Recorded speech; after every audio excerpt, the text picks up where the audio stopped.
Mary Fichtner from Cheyenne, Wyoming, and I'm going to read you a story today called Rusty Goes to Frontier Days, a Rusty the Ranch Horse Tale. I wrote the words in rhyme, and my daughter did the illustrations in watercolor. Her name is Roslyn, and she's in the art program at the University of Wyoming. I wonder how many of you have been to Frontier Days. It's the world's largest outdoor rodeo, and it is loud and ruckus and fun.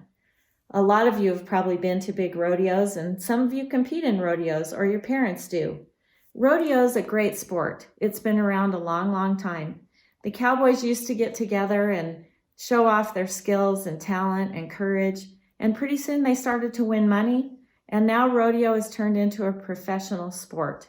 And I love it because it takes a lot of determination, a lot of persistence, a lot of bravery, and a very special bond with your horse. You probably have your favorite events. I know I have mine. And we're going to read today and see what event Rusty is in. And please watch for the cow dog on every page.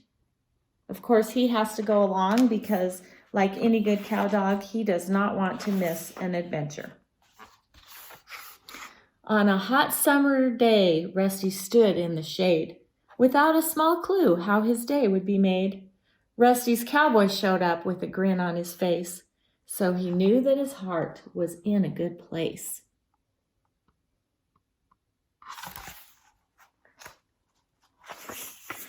An adventure so great was headed his way, it would make him as happy as eating his hay. They all loaded up into their red truck, and it felt like the day was full of good luck.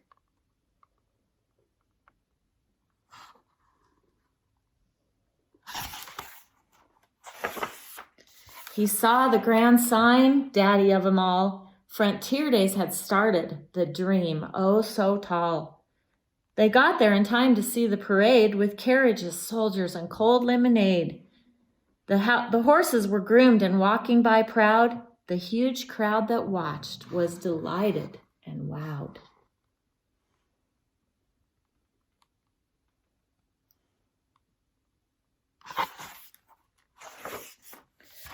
When they got to the fairgrounds, they saw the bright lights of the carnival rides and all that excites, bright colors and music and delectable treats, with rodeo clowns performing their feats. A cowboy could choose from 1,000 new hats or buy a new pair of custom-made chaps.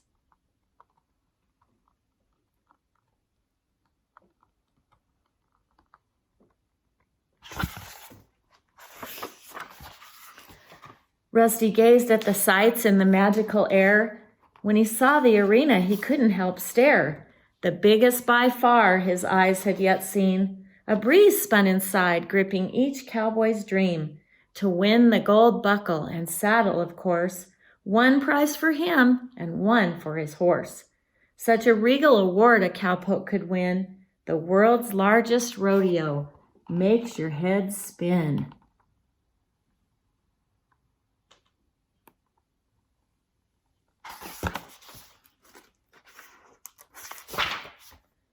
As his cowboy and he got ready to race, they thought of the prize and the love of the chase, of doing their best and how much they are blessed to be a real part of the American West, pursuing a dream in the great cowboy land and giving their all to ride for the brand.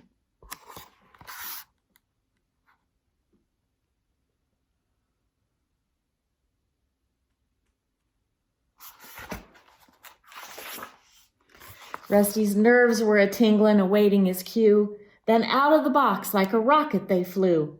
Rusty bolted on by as his cowboy got down and wrestled that steer right to the ground. Luck in the air let nothing go wrong. The two made it look like a dance and a song.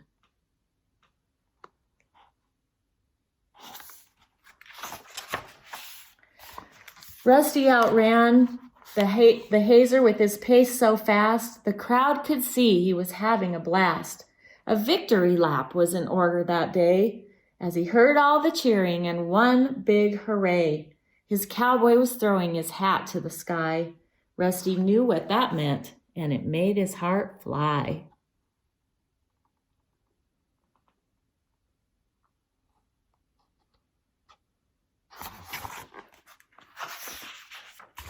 With a hug on the neck and a few extra treats, his cowboy and he watched the others compete.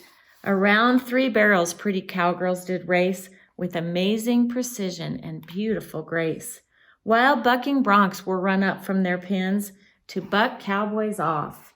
They seemed to swap ends.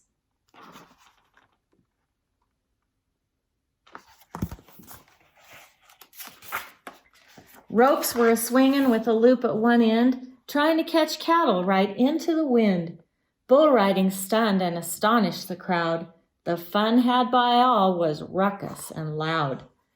Few cowboys lasted that 8-second ride, but the ones that could do it exploded with pride. At the end of the rodeo was the wild horse race, a game of great peril and a woolly fast chase.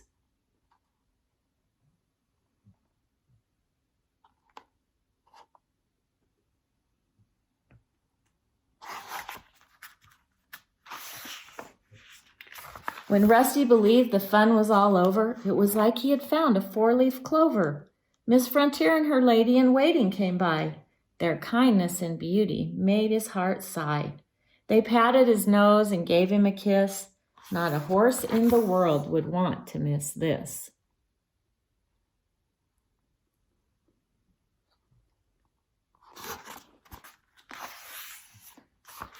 The cowboy and Rusty hung out for the day. With all the excitement, they wanted to stay. They gathered around as the Indians danced. Everyone watching became quite entranced. Their headdresses, regalia, and feathers were bold. With each dancer and song, a story was told.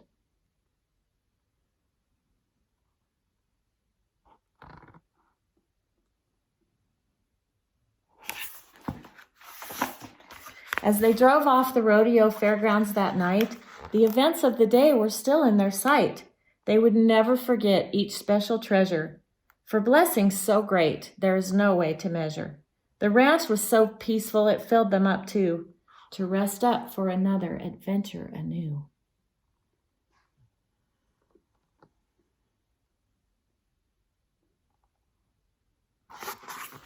Did you notice the page that said that they rode for the brand?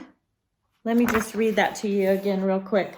Pursuing a dream in the great cowboy land and giving their all to ride for the brand. Most of you are probably familiar with that term. It's such a great term. It's been around a long, long time. The cowboys used to brand their livestock and their horses with their brand so that people knew who they belonged to. And then any cowboys that worked for that ranch or owned that ranch were said to ride for that brand. And it represented who they were and what they believed in and what they valued. And businesses today still use the term that they have a brand. Just like if you go to Chick-fil-A, you're going to see that cow who wants us to eat more chicken. And that's a brand. And I just wanted you to think today about maybe designing your own brand. All of us can have a brand. We already ride for one, really. We are who we are. If we're a good encourager, a good friend, of someone funny, a good athlete, or a musician, that's all a part of our brand. We can design our own with letters from our name or symbols from a brand, and we can look at it as a reminder of who we are and the brand that we want to be known for and the brand that we ride for. So thanks for listening today, and always remember, ride for the brand.